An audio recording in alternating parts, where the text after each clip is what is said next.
Hello, everybody. It's been a quiet week in Jets land. Hello, everyone, and welcome to Rich Sports Talk. Your host, their home for all the latest and greatest on the New York Jets. Once again, the New York Jets are having anything but a quiet week. But I wanted to do something a little bit differently because, look, there's a lot of talk right now going around Aaron Rodgers, but I wanted to focus on the article that came out about Joe Douglas and Woody Johnson and really give you my thoughts on this. And I, through Twitter, dropped a couple of thoughts on this throughout the week. And again, you can always check me out here on Rich Sports Talk on YouTube or wherever podcasts are streaming, SoundCloud, TuneIn, or Spreaker. Wherever a podcast is available, as you can listen to us on Rich Sports Talk. Make sure to get your live chats in here as well. But when I first read that article, my first reaction wasn't to run here to do the show.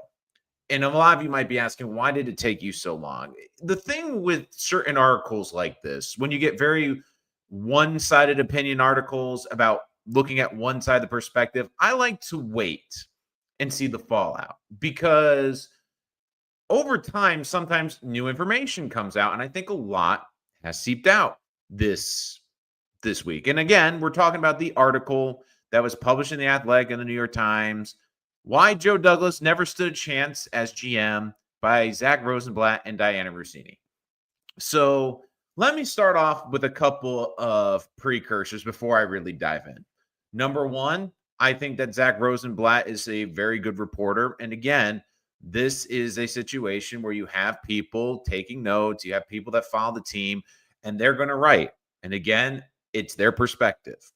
The other thing I want to preface this by saying too, because a lot of this article brought up a lot about Woody, and it was a lot of Woody slander. Now, let me get into this first.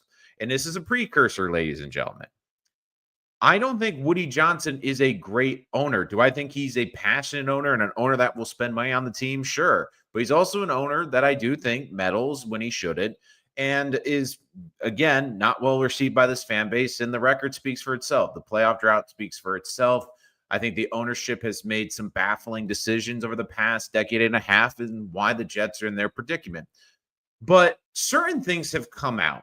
One thing from Diana, which I will get into at the key point in this article, because I'm going to dissect this article section by section, see what the article says, see where I think Woody's perspective on it, and then ultimately resolve what I think all these things do is that there is some place in the middle. That, yes, there's a side to every story, but there's also the middle, and I'm going to try to get to that today. But once again, I will preface this article by saying I'm not saying that these reporters did a bad job. I'm not saying that Woody Johnson isn't an owner that has his faults, but it was very one-sided. Now, one thing I wanted to dive into right away was the title. Now, Zach Rosenblatt on his channel earlier this week, I watched his show about him breaking down. One of the first things he said was, well, I didn't like what my editor did with the title. He said the title was incredibly misleading. And that to me is very important because, again, the way a lot of this works is they'll submit their work to their editors, but their editors will ultimately get final say and pick the title. And look, they picked a buzzwordy title. Like, they know a lot of people are going to jump on the Jets. I get it. It's low-hanging fruit. The Jets have been terrible. The Jets have been labeled a sideshow, all of this. Like, we get it as Jet fans. I'm not going to dive too deep into that because, again, we know that the national media clicked on that. That was the headline that was mostly run the day after. And, of course, one of the big moments in this article, which I will get to in time. But I wanted to really go back and look at this and go back chronologically through this article. And again, we know earlier this week, Woody released the statement. Today, I informed Joe Douglas he will no longer serve as the general manager of the New York Jets. I want to thank Joe for his commitment to the Jets for the last 6 years and wish him and his family the best moving forward. Phil Savage will be the interim general manager for the remainder of the season, and we will begin the process to identify a new general manager immediately.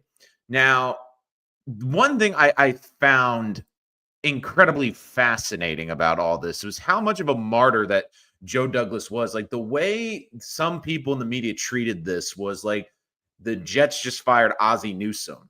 I hate to tell you, but he was 30-64 as a general manager, whiffed on the quarterback not once, not twice, but 3 times. We can dive into that whole Joe Douglas debate, but here's the biggest thing. For as much as the people love to dump on the Jets. The Jets did the right thing here. They knew Joe Douglas was not going to be their general manager, so they allowed him to get out of his contract early. They allowed him to start looking for his next job early, and they started the process for theirs. But let's go back to last season. One of the biggest things in this article, I think they omitted some key things, and I'll get into all that, but I want to start off in chronological order. In terms of the timeline, let's go back to the end of last season. In the article, it says that Joe Douglas was working on a contract extension for Bryce Huff. Now, again, this is Joe Douglas's side. He's telling his side of the story that he wanted to extend Bryce Huff.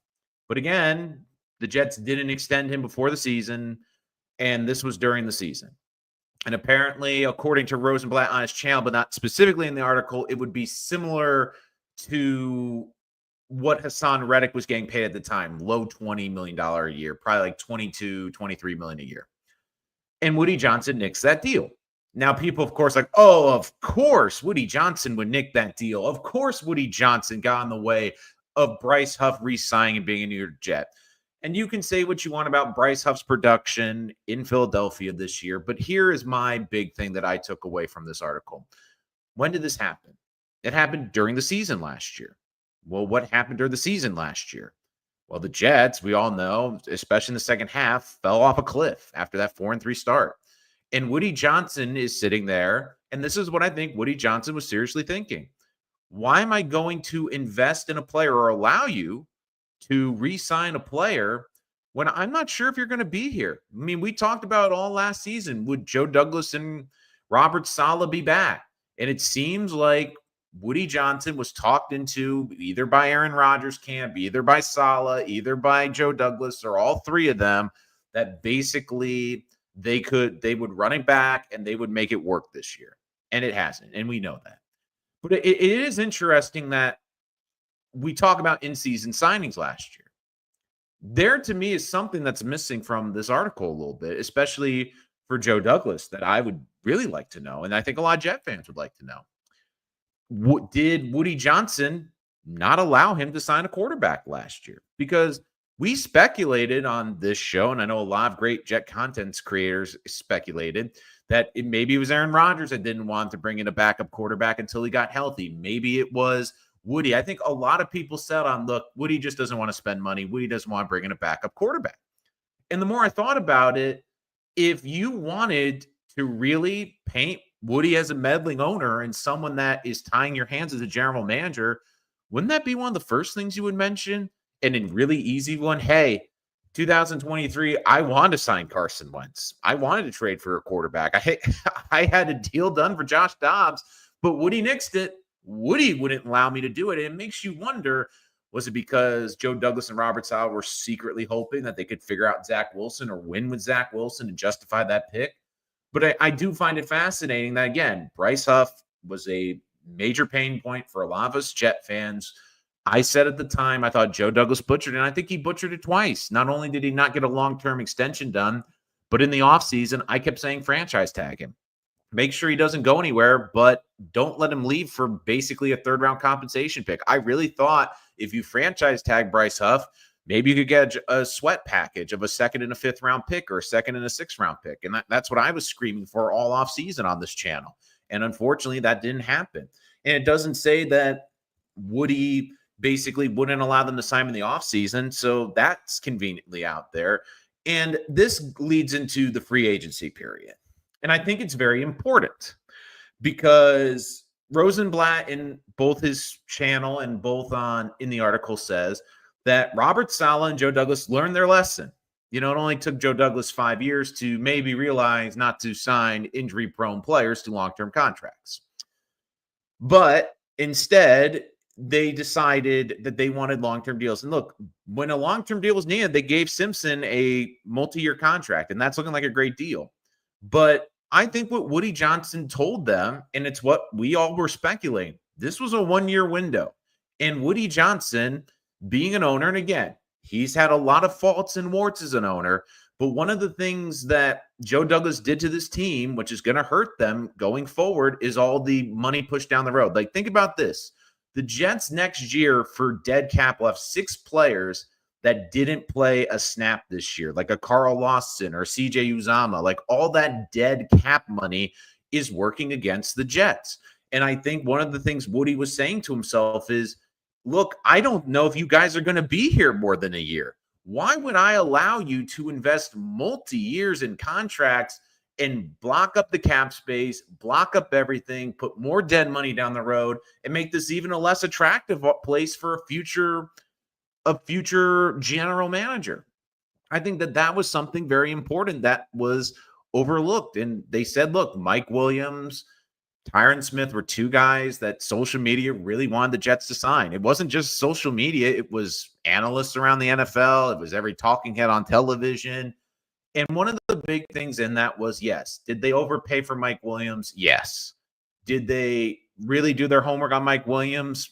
Doesn't seem like it. But one thing in the article that I thought was really interesting was in the Tyron Smith one. So also, but I'll get to actually some of the front office. I jumped around a little bit, but I promise I'll backtrack a little bit. So when Tyron Smith was being negotiated, they offered the $6.5 million worth up to $20 million with incentives. So in this article, it says what Douglas didn't know, no other teams, including the Cowboys, where Smith spent his whole career, had any interest in signing Smith. So Smith took the Jets' offer, which was a lot more than the Jets probably had to offer. But here's the thing. Joe Douglas, that's his job to gauge the market. That's his job as a GM to find out who's interested. I think a great example was the offseason Hard Knocks for the Giants. You saw them with back and forth between the Jets and the Giants on Tyrod, on some of the offensive linemen, that they were going back and forth. Like they had an idea of what other teams were offering. So to me, that's more of an indictment on Joe Douglas and his job, that him and his people couldn't figure out that no one was offering Tyron Smith a contract. Now, things like necessarily didn't agree because, again, team sources saying they were holding him hostage. Joe was checked out because some of the moves in the offseason that the Jets made was, of course, firing some of the staff from Joe Douglas's cabinet. And the thing, too, is like, yes, Woody was taking power away, but Joe Douglas, what had he done in the 5 previous years that would make him think? And it almost just kind of felt like Joe Douglas, it was like Woody was giving him a last shot. Like a lot of us, how many people last offseason were saying, look, the Jets need to clean the coaching staff in this front office out, but no, they ran it back. They gave a chance. And look, for everyone saying that Woody Johnson doesn't have patience, he gave Joe Douglas basically 6 years. They gave Robert Saleh over 4 years. They allowed Joe Douglas to pick the quarterback 3 times, go after offensive left tackle twice, try to rebuild the offensive line for 5 years.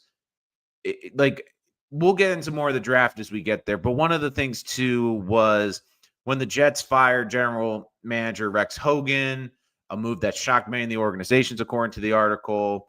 You know, they allowed Chad Alexander to leave for an assistant GM job. But again, it's one of those situations. If you're Woody Johnson, why are you going to pay extra for staff members or lock them into contracts if they're not going to be there? Now, this, I think, poked a lot of holes in some of this article as well.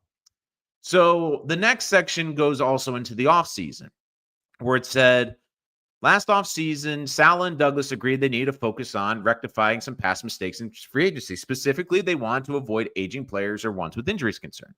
So according to this article, Douglas pursued a trade with the Denver Broncos for wide receiver Jerry Jeudy, offering Allen Lazard and a day 2 pick, according to a lead source. But in the article, it says that Johnson nicked it. However, that's not exactly the case because, as we found out, Jerry Jeudy told us what exactly happened. Jerry Jeudy basically said on Twitter, nah, I did, when he was asked. Then he kind of was backtracking. God did, laughing face. So already it makes you wonder with this article, with some of the things in here, you go, okay, if that's that situation, and basically that it was the case too, because don't forget, Jerry Jeudy had a no trade clause. And I bet when this deal was offered, basically the Jets didn't want to offer him a long-term contract. It was like Haason Reddick. It was play out the contract, and if it works out this year and everything looks good and we make the playoffs, we'll pay you. But we're not going to pay you now, and the Browns are going to offer a ridiculous sum to basically give him an extension, and they did. And it looks like a bad overpay. And in retrospect, that almost looks like a bad contract now. And the other thing I looked at that too is Allen Lazard's one of Aaron's buddies. Do I really believe that Aaron Rodgers would have been okay with that trade? Because say what you want about Allen Lazard, but when he was healthy earlier this season, he was Aaron's pretty much go-to target, and he was a reliable blanket, like a security blanket for Aaron Rodgers. So I find that a little bit sus, just a little bit. Then around the time Smith and Williams joined the roster, it talks about Haason Reddick. And this, I think, really was the most critical of Douglas in this article. And I do think that Douglas looks even worse with this Reddick thing. Pro Bowl defensive end Haason Reddick granted permission to seek a trade by the Eagles. Reddick, who turned 30 in September, was in the last year of a contract and wanted a new deal, which Philly wasn't going to give him. His asking price was believed to be around $25 million per season, was so high that there was very little interest from any other team in the league. According to sources, Douglas was warned by Reddick's representation that if the Jets didn't plan on awarding Reddick a new contract, they should hold off on a trade. But when Douglas found out it would only cost him a 2026 third-round draft pick for a player, he did it anyway, believing Reddick would report and the team could figure out the contract later. However, per team sources, Johnson wasn't willing to give Reddick a new contract. And so Reddick skipped OTA's minicamp, training camp, and of course didn't report until the team was 2-5. So here's the thing. The thing I look at this situation for that part of the story was, like I said earlier with Bryce Huff, they didn't want to invest in players past this season. And I get it. If you're going to have if you're Woody Johnson saying, why would I give Haason Reddick a historic contract, someone that's in his 30s, for basically a 4-year deal, 5-year deal, when there might be a new coach and the first thing he says is, we got to get rid of Haason because he doesn't fit my scheme. Well, then what happens? Then the Jets have to eat money. The Jets have to trade him for lesser value. So the Jets would get basically nixed on that trade. And if the people in Philadelphia are telling Joe Douglas that, hey, you have to give him a new contract or don't bother trading for him. And basically your owner has told you the entire offseason, look, Joe, you're not getting long-term contracts. The only one that got a long-term contract was Michael Carter. And again, it was almost a no-brainer because he was a young homegrown talent at his good position to get. So I just look at it and it was like, it didn't make sense for Woody Johnson's timeline. And it didn't seem like Joe Douglas realized, look, this is a 1-year deal. Like, this is a 1-year contract. And I get taking the risk. But for Joe Douglas, it was a risk that backfired horrendously. And for everyone talking about how great of a job Joe Douglas has done, the biggest problem this offseason was the defensive line. They overpaid for Javon Kinlaw. They, in this article, don't talk about another big trade that Joe Douglas made, a trade that we as the fans all lambasted, and that was the trading of John Franklin Myers. So if Joe Douglas knew that he had to get a long-term contract for Haason Reddick or it wasn't going to work, and that basically everyone in Philly, don't forget, Philly was where he came from. If anyone's going to be honest with Joe Douglas, and it's proven it was Philly, like, dude, don't trade for this guy. Unless you're giving him a 4-year contract and going to give him $25 million a year, do not trade for this guy. But, if Woody was that meddling, do you think Woody would have gone through? No, he let Joe make that pick, make that decision, and it's come back to bite him. And then because they made that decision, they had to get rid of John Franklin Myers, who was the glue of that defensive line, a guy that could move around in all 4 positions, play on the inside, set the edge, which is something that Jet defenders haven't done. It doesn't say in this article that Woody Johnson forced Joe Douglas to trade John Franklin Myers for peanuts to the Broncos, where he's having a fantastic year. Doesn't say that he wouldn't let them renegotiate with John Franklin Myers. That would be a very easy shot to take. That would be like another opportunity, but it's not mentioned there. It's also not mentioned, too, is the NFL draft. Because, again, this article portrays that Woody is constantly meddling, that he's constantly mailing, and that he's basing his GM ship around Twitter. And I think where that is the most false was the 2024 NFL draft. Because I would get in fights on here. And again, if you're new to the channel, a little bit of a heads up. What we like to do on this channel is we do a lot of NFL draft content, especially being the Jets. That's par and par for the course.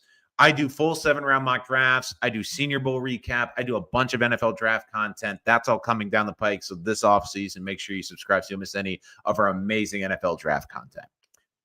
But there's a couple things from the NFL draft that were interesting.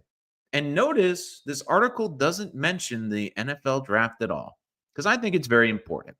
Because if Woody Johnson was listening to Jets Twitter as much as it's being portrayed, I can tell you for a fact, Olu Fashanu would not be a New York Jet. It'd be Brock Bowers. Now, a lot of people will argue, well, that would have been the best pick. That would have been the better pick right now. But the problem is, because Joe Douglas has mishandled the offensive line so poorly, and because their best option was Tyron Smith, they basically knew they had to get another tackle, and they had to get Olu. And look, I think Olu's going to be a very nice pro. I think he's going to be a nice left tackle for a long time in this league. But it's one of those things, like if Woody Johnson was listening to Jets Twitter, because I would fight people on this channel constantly, and you're probably letting me know in the comments that you were one of those people saying you were a Brock Bowers fan. Look, I get it.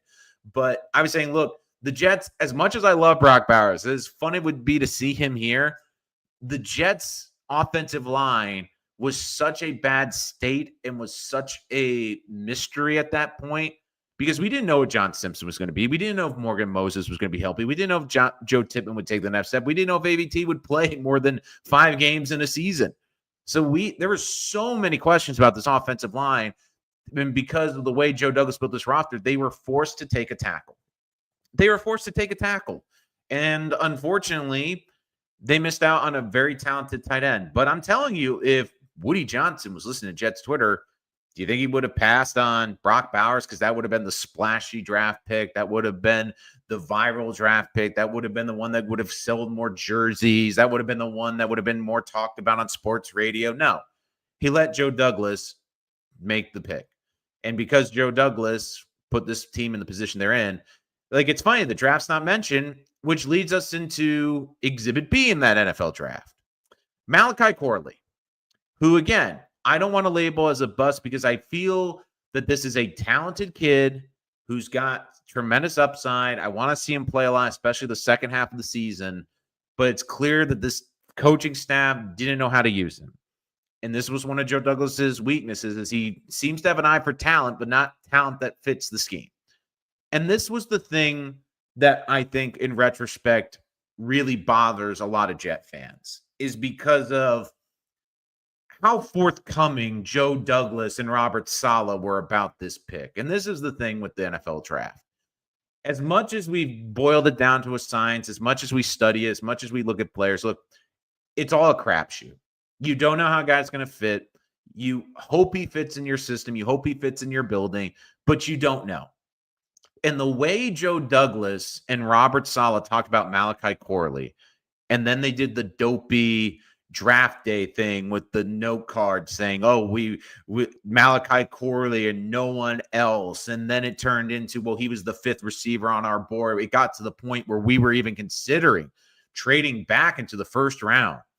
Could you imagine if the Jets had traded back into the 1st round or into the 2nd round to get Malachi Corley and not use him? That would be completely infuriating. But again, it's not mentioned there. It's not mentioned how they put that out on social media. Look, do I think Woody maybe had a hand in hamming up the social media? Absolutely. Do I think he liked the story? Sure. But the thing is, the way that they overgushed Malachi Corley, unfortunately, built him up in the Jet fandom. It was basically, okay, I watch more tape of Malachi. I'm like, okay, I can see the yak. I can see with the new kickoff rules. Okay, I can see him returning kicks, running jet sweeps. I'm like, this, if you use him correctly, this could be a fun player. But the Jets, of course, don't use him on kickoff returns, punt returns, wide receivers, and we all know what happened on the one jet sweep he ran. So let's get to the main event, which is the big headline which got ran with and is supposedly causing this rift with Aaron Rodgers and the Jets ownership, which is the infamous meeting where when after the Bronco game, the Jets got embarrassed 10-9 in a game where Aaron Rodgers was 24-42 and they lost to Bo Nix, who threw for less than 100 yards and had negative passing yards in the first half, sorry. They lost that game. And basically, Woody Johnson called a all hands, get in the building meeting. What went wrong? And basically, this was the big thing in the article. This was the part of the article where it was like, okay, they called this incredible meeting to figure out what is going on with this team. What is going on with this meeting? All the Jets staff was there, the higher-ups, the defensive coordinator, all the staff. During the meeting, according to the article, Johnson suggested to coach that they bench Aaron Rodgers in favor of Tyrod Taylor because he felt Rodgers' performance was holding the team back. And the coaches in Douglas were stunned at the decision, talked him out of it, convinced Johnson to stay the course, and that benching Rodgers with his pedigree, just 4 games in the season, would not sit well at the locker room, and that coaches also felt it would embarrass Rodgers. The idea of benching a Hall of Famer sounded so absurd that one coach asked the owner if he was serious. You know what's interesting about this? Diana Rossini, who, again, may I remind people, had the article about Zach Wilson last year, where after a week we found out, yeah, that's not exactly fully true. Was on ESPN this week and talked about the article. And she left out a major piece of context. And when I first read this article, I said, this feels like it is missing a big piece of context. And I was right. I think I tweeted about it. I'm not 100% sure. But I'm like, I want to wait this out and see if they reveal this little nugget, and they did. And I think it's very important. So let's rewind the clock to September 29th, after the Broncos game. On this channel, we were talking about how much of a disaster it was. You can go watch the postgame show. And I made a suggestion. I said that the Jets should start Tyrod Taylor in London. Because if you remember, and again, I don't think the national media watches the Jets like we unfortunately do all the time. If you watch the Bronco game, Aaron Rodgers got the tar being out of him because the offensive line wasn't playing well. Tyron Smith, we were still hoping it was just rust, but was getting beat like a drum. Aaron Rodgers in that game got seriously banged up.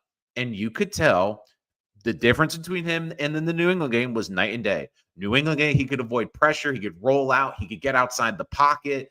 And in this Bronco game, he was a sitting duck. He couldn't move. You could tell something was wrong. And I remember coming on the show saying, look, if I'm the Jets, I start Tyrod Taylor in London. And look, I'll get into why the coaches, I think, made their decision and why they laughed at it. But this was my reasoning as a football observer. Rodgers was clearly banged up.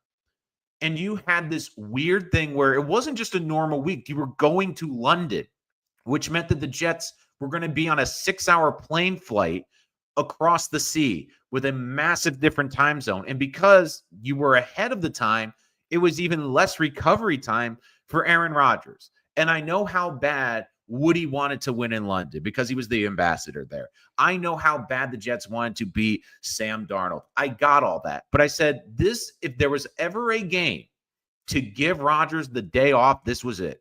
For a couple of reasons. Number one, you were facing a ferocious Viking defense, which blitzed the house like the Broncos defense. And look, in retrospect, that Broncos defense has been really great and better than we expected.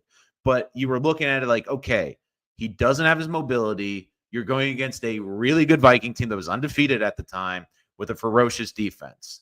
And my big thing was, look, you don't want to just give up games in the National Football League. But what was on the other side of that game? it was the Bills game. And the Bills, they had a chance to play for first place, even with a loss. And that's exactly what happened. And I said, look, I'd rather have Aaron Rodgers take a week to get right, to play the Bills in a game where it's an AFC East game in your building, a conference game against a conference opponent. I know you don't want to just give up games or take a shot. But I said, look, let Tyrod play. This is exactly why you brought Tyrod Taylor in, is if there's a game or two where you need a spot starter, this was the perfect moment. And Diana Rossini revealed that, yeah, it wasn't just because of the talent. The way the article and people in the media portrayed it, like, oh, Woody Johnson think Aaron Rodgers sucks and he just wants to replace him. No, he brought up a legitimate point, which was, hey, should we start Tyrod Taylor this week because Aaron is banged up? Aaron is hurt. And if you're Woody Johnson, I get it. Think if you're Woody Johnson.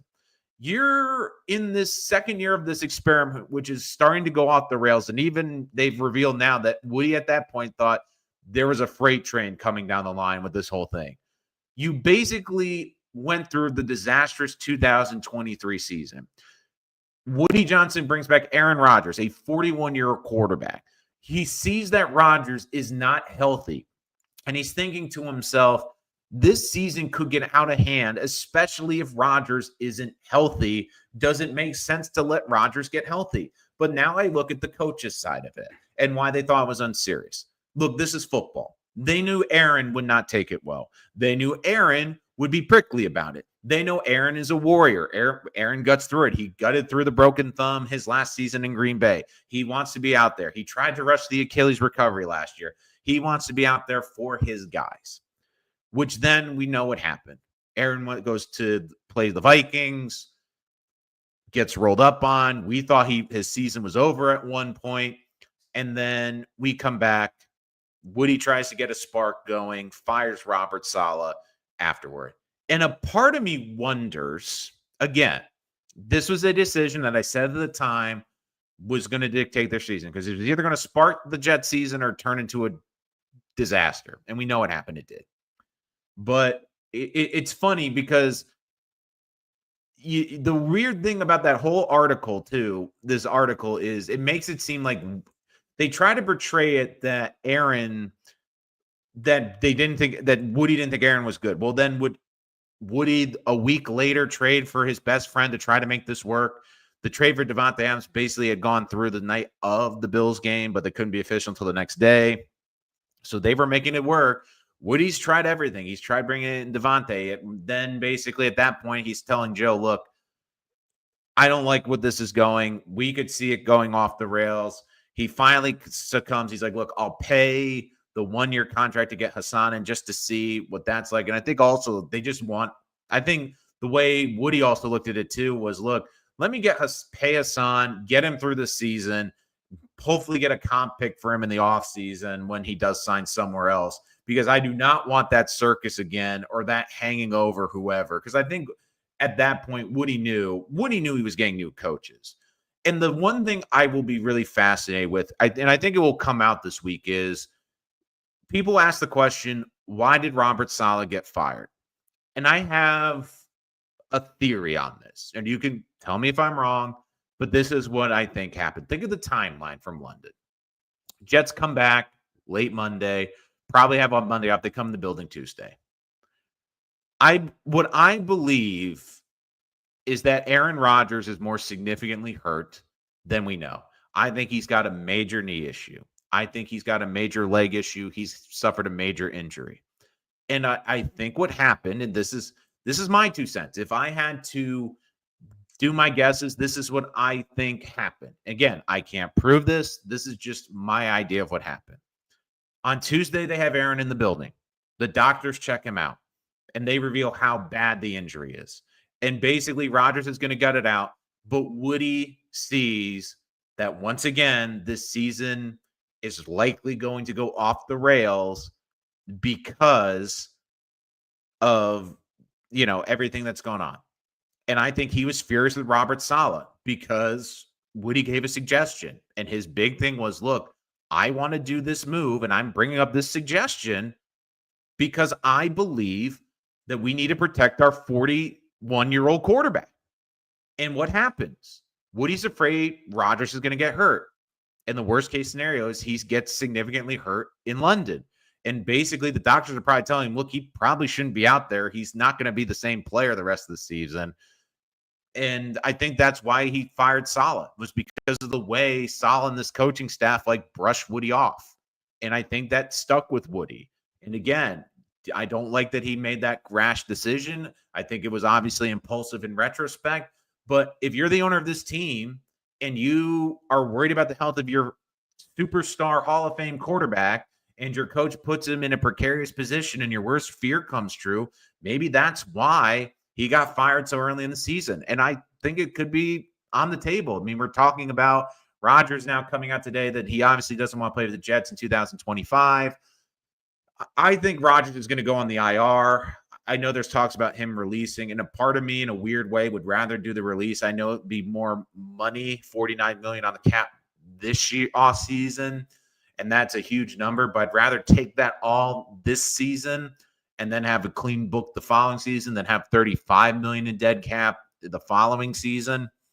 But I think what's going to happen is, and I kind of was talking about in my last episode, but I almost could just see this scenario playing out where basically Rodgers goes on Pat McAfee, either before or during the show, he reveals, look, I just want to let you know, this is what I've been playing with. I've been playing with this severe injury. I've tried to gut through it. I've tried to do everything I can for the New York Jets and the fans. I love their fans, but it's clear to me that there's a new chapter in my life. You know, I've had a lot of time to think about this bye week. As much as I want to be out there for my guys and playing, I know I got to shut it down and take care of myself. And basically he puts himself, or they put him on the IR, whether it's a full season, the 4 weeks, and they reevaluate. But I think that's how it's going to be spun is, look, I tried to play it through injury because I think, like I said in the last episode, Rodgers is going to try to sell to some other team, maybe even this year if the Jets cut him for a playoff run or just next season. Hey, you know, the reason I looked terrible wasn't because I was 41. It was because I was playing through a significant injury. So those are my thoughts on the article. And again, I want to preface this by saying this, which is Joe Douglas had a lot of nice picks in the draft. I get it. I understand the 2022 draft with his magnus opus. But when you look at certain things in his tenure, I do think that it's very interesting that you see all these other previous GMs. Mike Tannenbaum came out, and again, unlike Rex, he's saying he doesn't want to be a GM again. He said, look, no, Woody never meddled. He basically would give suggestions, but ultimately let us make the decision. You didn't hear about from Maccagnan when Maccagnan got fired. You didn't hear from Idzik when Idzik got fired. It's just Joe Douglas that's bringing this up. And to me, it just seems like there's meddling from Woody. I get it. I understand he's not the greatest owner in the world. I understand all of that. But it just feels to me like this was very one-sided, and I hope in this video I kind of got into the middle of everything, because I think that really the story is more in the middle than on the outside. And look, when you look at Joe Douglas's drafts, we know the story. We know how good 2022 was. But outside of Michael Carter, has he had a great impact player that weren't top 40 picks? And think about all the times he's missed on the offensive line, missing on Mekhi Becton, and all the receivers. Look, Garrett Wilson, many thought was the best receiver, the can't-miss receiver in the 2022 draft class. But every other receiver Joe Douglas has whiffed on has been horrendous. Malachi Corley, Denzel Mims, Elijah Moore. Like, it's not as if Joe Douglas didn't have opportunity. And look, you're not going to bat 1,000. You're not going to bat 500. I get it. But, I mean, I understand the 2022 draft class, but you take that away. And man, and the other thing too, and I'll get to your comments, like the way this article portrayed Wade was basically that all Woody does is sit on Twitter and listen to Jet fans and do exactly what Jet fans said. And the reason I know that's not true is, what have Jet fans been screaming about most this offseason? This season. I'll tell you, they were screaming and cut Greg Zuerlein after the Bronco game. They were screaming it. Every Jet fan was saying, get this guy out of here. And he was around for weeks. And instead, it wasn't like Joe Douglas or them in this article said, well, Woody said, we're not getting any more dead money. We're not doing that. It might be a part of it. But if he's listening to Twitter, Greg Zuerlein would be off the team. And heck, Michael Clemens, every week, gets abused by running quarterbacks. He's been the ire of many Jet fans. If Woody Johnson is on Jets Twitter and wanting to do moves based off Jets Twitter, Michael Clemens would not be on this freaking football team. Who knows? Maybe he won't be in a week now that we have a whole new staff. But look, long story short, I wanted to kind of come out here and defend Woody a little bit. Yes, Woody has his faults. Do you wish the Jets had better ownership? Yes. But I do think that this article was very easy in order of just like, oh, typical Jets, lull Jets. I can't believe the Jets did this. And I get it. When you have that track record that the Jets have had the last 14 years, I get it. But look, Joe Douglas, like there's a lot more questions in this article than I had answers, because I look at a couple of these things and it's like, whoa, they didn't allow him to re-sign Bryce Huff. But Woody Johnson was also looking at a 1-year window. Why is he going to invest in a player when a GM and a coach might not be here in a year? Like, I get it. And if you really look at it from the win now perspective, that's why I really, really think that's why I get it. Eric C., I don't get non-Jets fans. They keep saying we're a mess, yet firing Silent Douglas were bad moves. It's not like we fired Ozzie Newsome and Andy Reid. Yeah, Eric. Like, that's the thing. It's funny. Like, a week or two before, everyone's saying the Jets are a poorly built roster, but the second that Joe Douglas gets fired, he becomes the ultimate martyr. 9-8, baby. Dano is still positive on the season. Pass me a Yingling. I definitely will, Dano. I definitely will. You can't tell me Woody was fully involved with moves like hiring Salah, drafting Beckett and Zach, failing to build the offensive line, and gutting the defense this year. I completely agree. I agree. Yeah, like that's the way I read it too, Eric. And look, the thing I rolled my eyes at a little bit was the way that basically Zach Wilson refused to play last year. And again, that was a bit exaggerated. And I was like, some of this seems a little exaggerated. If I went circling the drain with recruiting a better staff next year, then we're fully flushed. If Joe Douglas would have made the right moves around, we likely wouldn't have gotten involved the last couple of years. Like, we never would have traded for Rodgers. Look, like a great example I want to compare this to, and I brought this up in the last episode, is the Giants. There's a chance Joe Schoen might get fired this year. Joe Schoen might not get a chance to draft a quarterback. He might not, because I really think you want to talk about meddling owners. I think that Mara, when Daniel Jones somehow won them a playoff game, basically told him, look, we can't let Daniel Jones go. We have to keep Daniel Jones. Look, I think they butchered the contract situation, but there's a chance Joe Schoen might not get a chance to draft a quarterback. Joe Douglas had the opportunity to do three things. Number one, build around Sam Darnold. He failed in his first season. He had an opportunity in 2020. And look, the 2020 draft class, 2021, with the quarterbacks, all the scouts now in retrospect say, oh, you can't value it because of COVID. It was such a weird season. And I think that's going to be an excuse that they're going to use. Well, then here's the thing. If you don't feel you get a good evaluation of quarterback, don't draft the quarterback that year. Running back with Zach Wilson for one more year. And instead, do what the Eagles did. The Eagles, who again, Joe Douglas is from their school, what did they do after the year they drafted Jalen Hurts? Oh, they traded back to get an extra first-round picks. They had 2 first-round picks the next season. And I said the reason they did that was they were hedging their bets. If Jalen Hurts worked, great. They got an extra draft pick for an extra player. But if it failed, they had more ammo to go up and get a quarterback. So if you didn't love that quarterback class and you wanted to run it back 1 year with Sam, which again, we were kind of split on, especially after they lost out on Trevor Lawrence, they could have easily told the fans, look, we couldn't get a great evaluation of the quarterbacks this year. We feel it's better to run it back with Sam, put more pieces around him. And then if it doesn't work with Sam, you go and get your quarterback the following year with a better infrastructure. They didn't do that. And instead, they drafted Zach Wilson. And we know all about the process. They even said they basically took Sam Darnold out, put him in with this draft class, and said, if you were building a team from scratch and you had to pick a quarterback and Sam's in this draft, where would we pick him? And they made the decision, Joe Douglas, that Zach Wilson was a much more talented player and a better franchise quarterback than Sam Darnold. Now, look, is Sam Darnold a franchise quarterback? No, but is Sam Darnold proven to be an NFL quarterback? Yes. Then they had the chance to draft Aaron Rodgers. And like I said earlier in the article, there's nothing mention of Woody Johnson not allowing them to sign a quarterback last year. So the second Rodgers goes down in 4 plays, they don't address the quarterback position. They keep running with Zach. I didn't see those Jerry Judy tweets. Good insight, Rich Sports Talk. Hit the leg, everyone. Yeah, the Jerry Judy, like that to me, like I was like, I need to see a little bit more of this. And like this was hours after the article where someone was asking, like, what happened with the Jets trade? Because in the article, Woody nixed the trade. No, it wasn't Woody. I bet the thing Woody probably told them was what he was telling them all offseason. Look, this is a 1-year window. I'm not signing a guy for 4 years if he might not fit what the next coach might want. I'm not going to invest in long resources for a short runway. And Jerry Judy, again, if it came down to it, he chose the Browns because the Browns were going to give him a crazy contract, which at the time we thought was ridiculous, and it looks ridiculous now. But, the Jets are probably like, we want Jerry Judy here.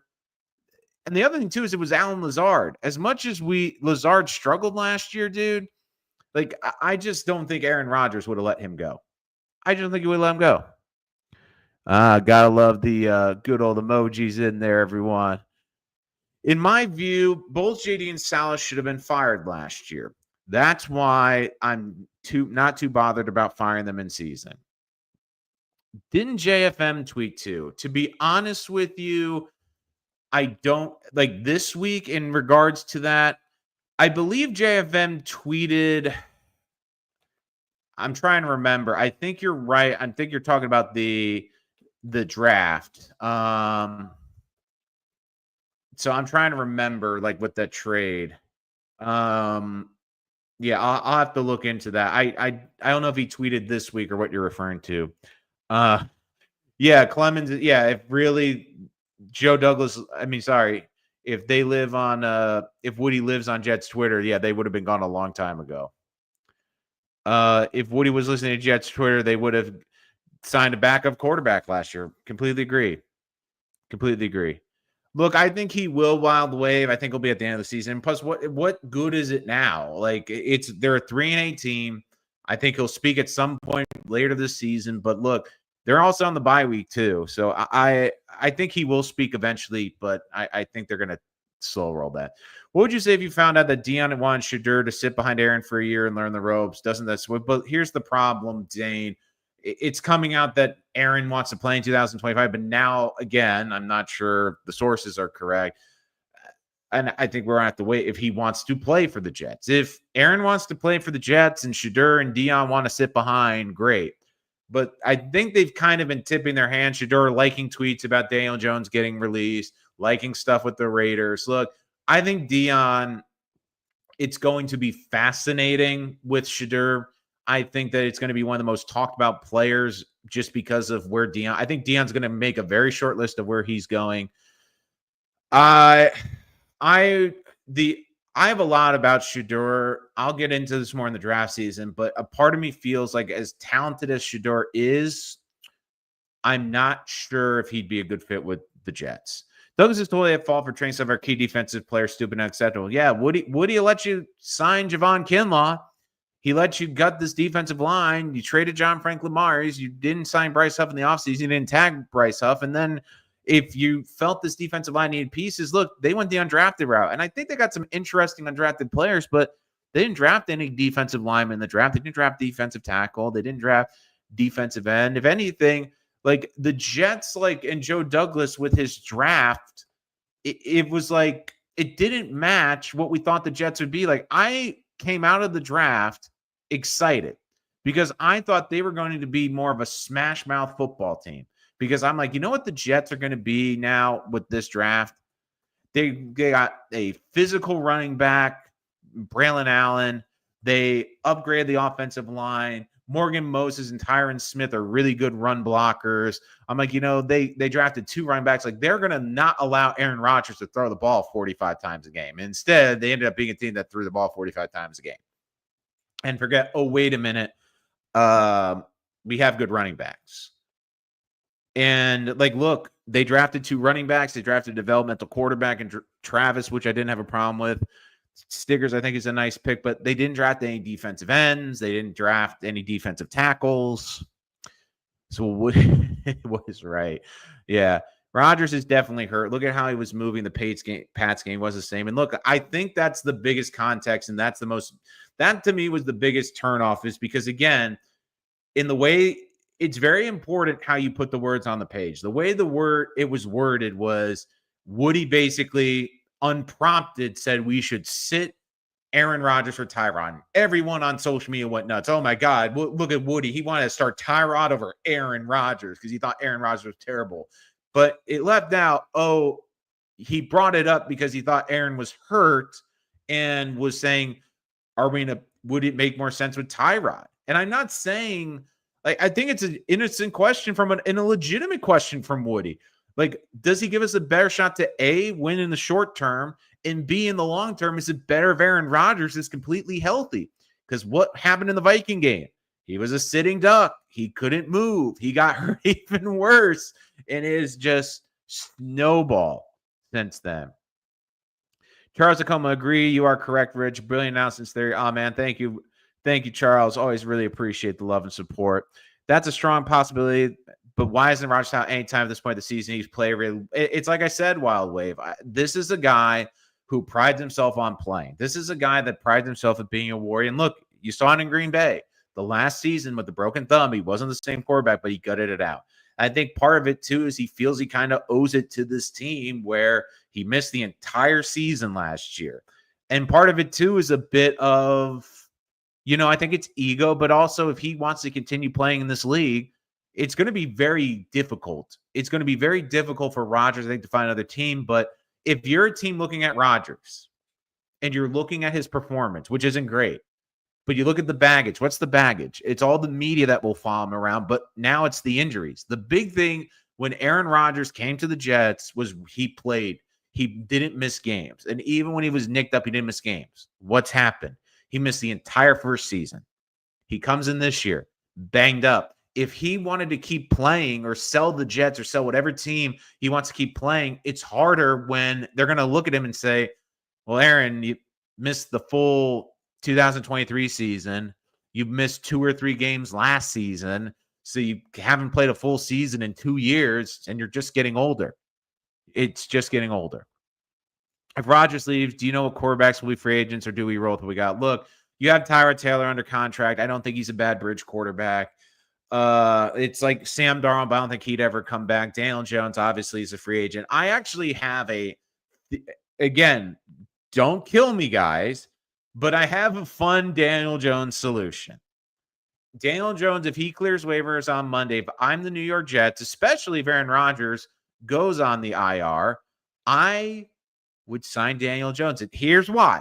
Before everyone kills me and before everyone jumps down my throat and saying, why in God's name would you do that, Nolan? That doesn't make any sense, Nolan. I can't believe you would even suggest that. Well, according to Spot Rack, there's an interesting little development with Mr. Daniel Jones. So, according to Spot Rack, this was tweeted out yesterday, and I retweeted on my account. A team that signs Daniel Jones for the rest of the 2024 season would be in position to secure a compensation pick. I'm not going to say compensatory. I don't know why I can't pronounce it, but a compensation pick in 2025 if he were to sign elsewhere for even standard backup QB pay. Also, should the comp pick disqualification end at the trade deadline annually. So the Jets, who are looking for draft picks and traded a 3rd-round pick to get Devontae Adams, if I'm the Jets, because I do think Daniel Jones will sign as a backup. He's talented enough to be a backup quarterback. And if Rodgers is hurt, I'd sign Daniel Jones as your backup for a league minimum. Look, and you could tell, look, hey, Jordan Travis, we're giving him the whole season off, his injury. We just got to be smart with him. We're going to, we signed Daniel Jones because Tyrod Taylor, he has a history of getting hurt. But really, it's for that compensation pick. Allows you to get another pick because the Jets are going to get a couple of compensation picks this draft. But if Daniel Jones signed, you get a 3rd, 4th round compensation pick. I mean, that to me is a pretty good idea. Pretty good idea. Look, I don't think that's look. I'll get into Rex Ryan being a head coach on another episode. I love Rex's passion. I always appreciate what he did, but I just don't think it's a good idea. I think it's something where going forward, they need to. Well, if you want to go back to Kev the start, we talked about the Athletic article in detail and why I think that certain things in it were a little bit misconstrued. It's starting to look like JD and Salah were both just super overconfident despite having done nothing. Like that to me, as I said this in my last episode, the way they almost talked to the media kind of rubbed me the wrong way this offseason. And especially now in retrospect, it's just maddening if you go back and look at those clips where they were like, you know what, we're so smart. We drafted Malachi Corley. We think he's going to be the next Debo Samuel, except you don't use him like a Debo Samuel. Or, you know what, we're so confident because we took Bryce Huff from a, undrafted free agent and we turned him into a 10 sack a year guy. We can do that with all these undrafted kids. We can turn Tack McKinley back into a first round. Like they literally got all these first round busts and we're like, you know what? Everyone else doesn't believe in these guys, but we're going to turn them into great players. And instead they assembled a talented team. But the problem is they didn't assemble a team. They didn't get a team that fit together, all the gears and meshing. It was all grinding the whole season. And that I think is going to be the greatest legacy of this coaching staff, unfortunately, and this GM is they had an eye for talent, but the problem is they didn't exactly put it all together. They love spreading gossip, creating drama to you and other passionate folks talk about it. Thank you, man, Kevin. I really appreciate that. And look, that's the thing. I like my biggest thing when I want to sell to you guys. And again, if you know Jet fans, I want to join our community or football fans, give us a like, give us a subscribe, share us on your social media platforms. But here's the biggest thing I look at is look, media will have an agenda. And right now I get it. Jets, especially nationally, they're fun to poke fun at. Like people like to troll the Jets. I get it. But for the fans, like we're done with it. And I'll be honest, like, again, I've always been a big Joe Douglas supporter. I'm not just all of a sudden today going to be like, you know what? I didn't support Joe Douglas's moves. I didn't support Robert Saleh. And look, there are times, but like I've always said on this channel, there are certain points when you lose my faith in you. And Robert Saleh lost it very early this season and got fired. And I said, basically, Joe Douglas has cost his team twice now by not addressing the kicking position, not addressing the quarterback position the previous season. It's just frustrating because this fan base is so passionate. And that's what I love about this community is this fan base is incredibly passionate and that they want to be out there and they support a team that really, we love suffering because this team does not give us a lot of joy. To restructure for us and not just Denver. I think he said we weren't even entertaining keeping him at a discount. And look, that to me speaks more about this coaching staff, Dane, than does Woody, though. Because if you really wanted, that could have been really easy. Like it could have just been in this article saying, well, not only did Woody Johnson not let them re-sign Bryce Huff, but during contract renegotiations, he basically told Joe Douglas that he wasn't allowed to sign JFM. But that didn't come out in this article. It makes me feel like this group didn't feel like he was a good enough piece. Like they thought he was a bit overrated. And it turns out they're wrong. It felt like this, and I'm serious when I say this. It felt like there was a lot of hubris with Joe Douglas and with Robert Saleh. Like they got this great second chance and they weren't treating it like they were almost treating it like a rebirth as opposed to like a final destination. The way Joe Douglas and Robert Saleh came into this season, the way they portrayed it in the offseason was like they got a whole new lease on life because Aaron's coming back and this is going to be a 2 or 3 year run where instead it's like, you do know you have to win this year, though. Like they were looking down the road, like in 2025 and 2026, like this is going to be the start of something great. They're going to be able to draft a quarterback. And it all comes down to this too. Like at the end of the day, I think here is a really critical thing.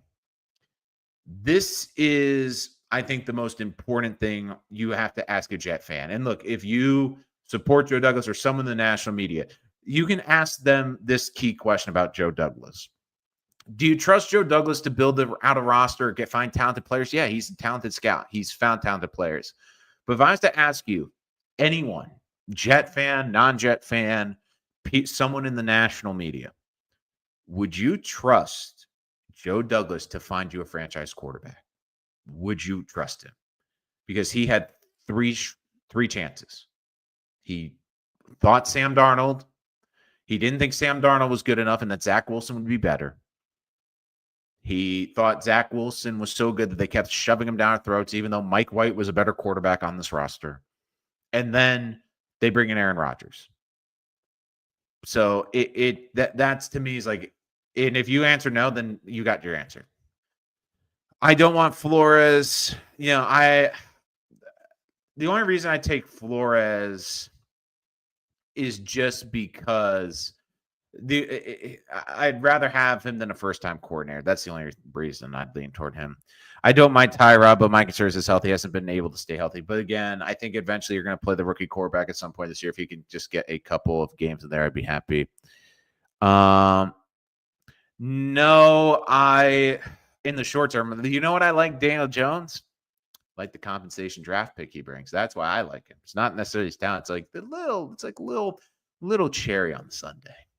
Salazar was when he said maybe A-Rod should cut out his deceptive cadence to count for the offside penalties. Like that was the thing. I laugh though because so many people who don't follow the Jets like Jet fans do are like, I can't believe the Jets fired Robert Saleh even though he was a 24-36 head coach. I can't believe they fired Joe Douglas even though he got 90 games as a general manager, 3 strikes to the quarterback, and also had some of the worst draft picks. And oh, by the way, like, what are the 3 most important positions on the offense right now? It's quarterback, offensive line, and it's wide receiver, arguably right now. So let's go through that really quickly.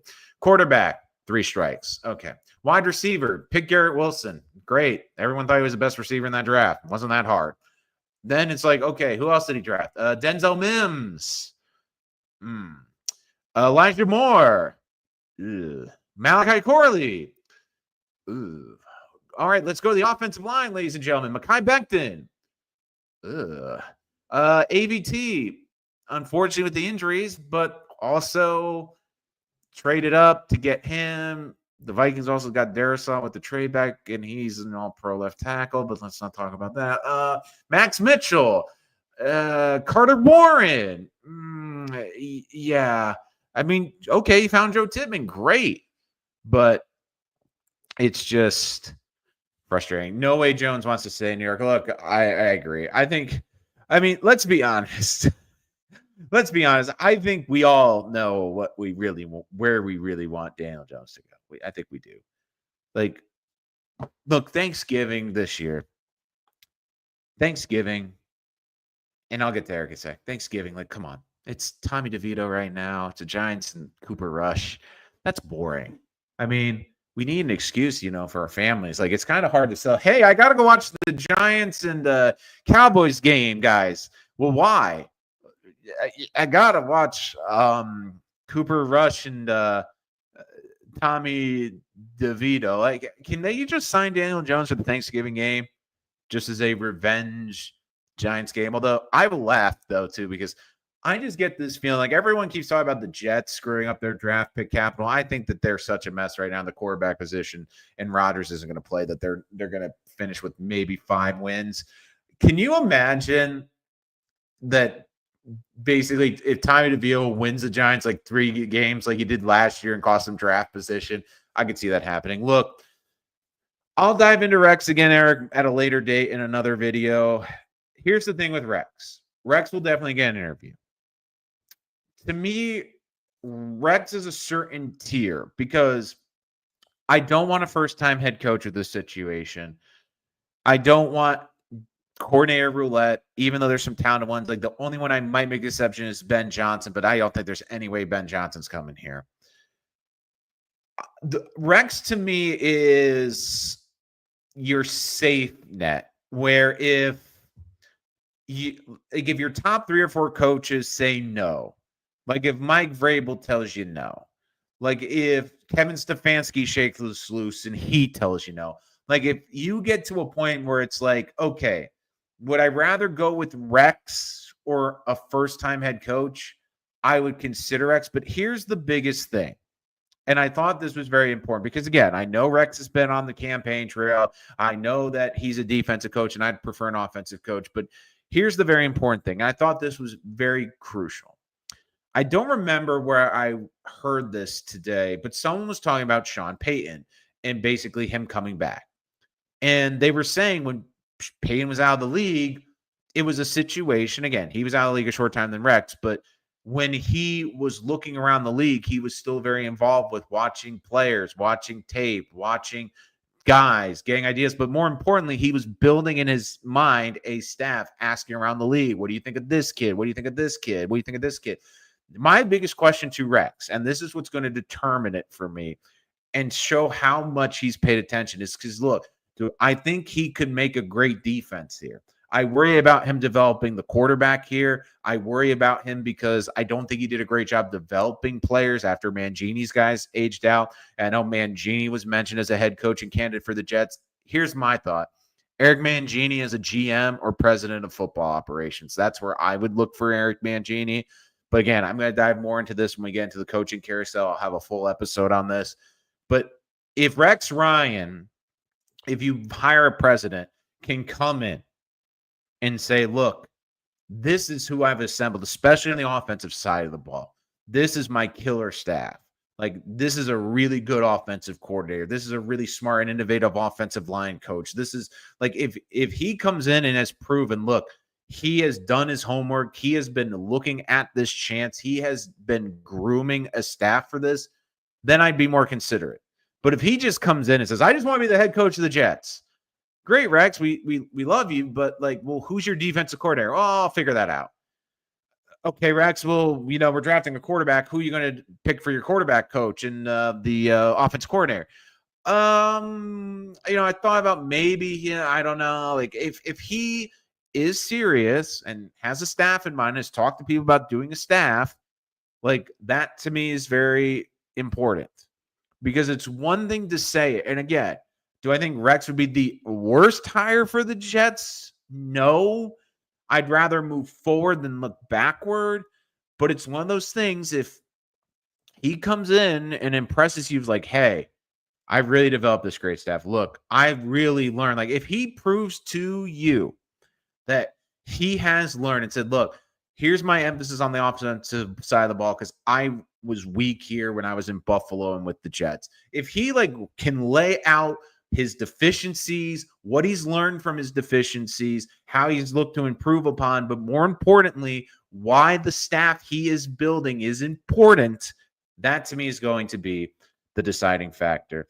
Thank you all for joining us here on Rich Sports Talk. Make sure you give us a like and subscribe so you don't miss any of our latest content as we broke down the Joe Douglas versus Woody Johnson feud. Look, and I'll say this again. Do I think Woody's a great owner? I don't think so. Do I love the meddling? No. But I do think he's gotten an unfair amount of shrapnel this week, because one thing that I have really hated that keeps getting mentioned over and over again, which is a terrible narrative, is that the Jets are an impatient franchise. They gave Mike Maccagnan 5 years. They gave Joe Douglas nearly 6. So think about this. The Jets, part of their decision you can maybe say is maybe they're not too quick on the trigger finger. They gave their last 2 GMs nearly 11 years. The New York Giants in that time might, if they fire Joe Schoen again, might have 4 general managers in that sphere, just for comparison. But look, I haven't agreed with all of Woody's moves. I don't think the South timing was great.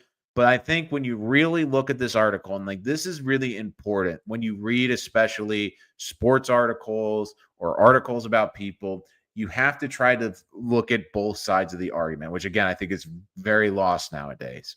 You have to look at both sides. Like, okay, this is clearly coming from this side. But I looked at this video and I said, well, what was the perspective from the other side and what's probably in the middle? And I think I did a pretty good job of that today. I think I looked and said, look, well, he didn't want to sign Bryce Huff. It was also in the middle of the season where I don't think Woody was even sure if he was bringing you back for the next year. And he didn't want to create more dead cap. And I get it. He doesn't want to invest in long-term contracts, so he's not sure if he's bringing back the coach and the GM next year because he already has 6 players he's paying on next year's dead cap in 2025 that have not been here. But we'll get into all that. We'll get into the coaching search as this offseason progresses. Make sure you give us a like and subscribe so you won't miss any of our latest content. And make sure to check our community page for all the latest polls. Thank you so much for joining us here. Check us out wherever podcasts are available: SoundCloud, TuneIn, Spreaker, iHeartRadio, wherever you can listen in your pocket. We are there. Thank you so much for joining us. We will see you next time on Rich Sports.